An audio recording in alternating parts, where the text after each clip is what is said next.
Sa operasyon noong nakaraang linggo, nailigtas sa Laguna ang mga estudyanteng na bistong nagplano umanong gumawa ng pag-atake at karahasan sa kanilang paaralan. Na-rescue sila bago pa naisagawa ang marahas na plano na binalak ikasan nitong Pebrero. Na-recruit sila sa pamamagitan ng online game na karaniwang nilalaro ng mga bata. They recruited the children on Roblox, tapos dinala sa messaging platform. Doon binagsak yung mga videos, indoctrinating them, tsaka convincing them to commit terroristic acts.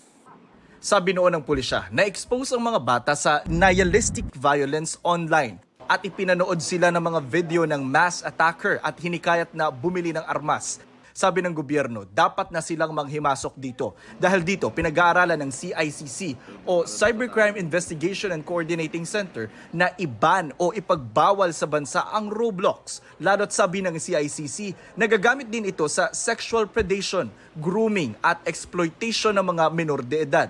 Binigyan ng CICC ang Roblox ng 2 linggo para makipag-ugnayan sa kanila. Parating na lang kami nagbablock pero kung hindi naman nakikinig sa atin. And I think even other states in the US, hindi rin sila kinakausap ng Roadblock. So they pursued legal actions against that platform.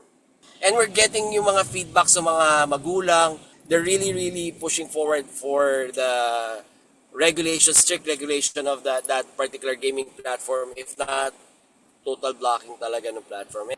Ang cybercrime watchdog na Digital Pinoy, suportado ang ban na hindi naman daw may tuturing na censorship.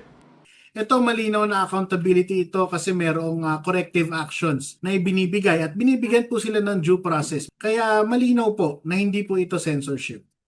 Nanawagan naman ng CICC sa mga magulang maging alerto sa mga red flag na mapapansin sa anak na nahuhumaling sa mobile games gaya ng pagbabago ng ugali at emosyon. Sinusubukan pa namin kunin ang panig ng Roblox tungkol dito. Para sa GMA Integrated News, Jonathan Andal, nakatutok, 24 oras.